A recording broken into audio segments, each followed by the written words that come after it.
wrapping text around graphics with clipping paths. So we are going to interact our graphics with our type, and we're going to use our text wrap option. Sometimes people call this a runaround feature. So to prepare, I'm going to open a few things. First, I want to start by getting my text wrap panel under Window, Text Wrap. So we've looked at this panel in the past, and it just indicates how my graphics and my text interact.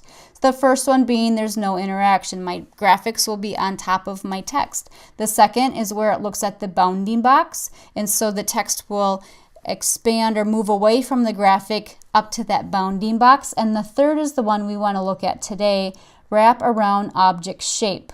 So I'm going to go ahead and open or place a Photoshop file that has what we call a clipping path saved. So I've made a container, do a file in place my dog silo.psd. That's a Photoshop document. Do open. So now I have my graphic, and if I make sure I have my frame here, you can see that my graphic is just floating over top of my text. So it's covering up part of my words. What I need to do is define my text to wrap around according to the clipping path that's saved with this file. So I'm going to define by clicking the third option, Wrap Around Object Shape button. And when I click that, I'm going to change my contour options down here. So under Type, I need to choose Photoshop Path. So this is something that was defined. It's vector. It was saved in Photoshop in the Paths panel, and it then comes along with this graphic. And if I choose it, what it's going to do is it's going to say, is there multiple paths in this Photoshop document? This one just had one, so I don't have to worry about that. But now I have this way to run my text right up around my shape or my graphic without any weird gaps. And if I click the inset, you're going to see exactly what's happening here. Do you see how that's expanding? So this is actually my clipping. Okay, so it's expanding around. And again, if this was for real, you'd want to give it a little bit of room. The cool thing about this clipping path, it's a graphic. Like I said, it's drawn in Photoshop, and it outlines the area of the image that I want to show when I place it into InDesign.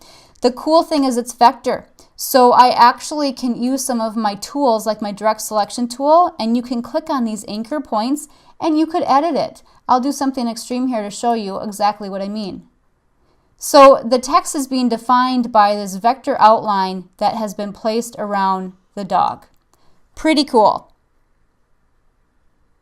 Now if I want, I can also do the same sort of thing, but instead of a vector component, which a clipping path is, I can use an alpha channel, which is a raster component. So I'm going to go ahead and delete this dog. And I'm going to select my container, reset it back to the default of it being overlaid on top of my text, do a file in place.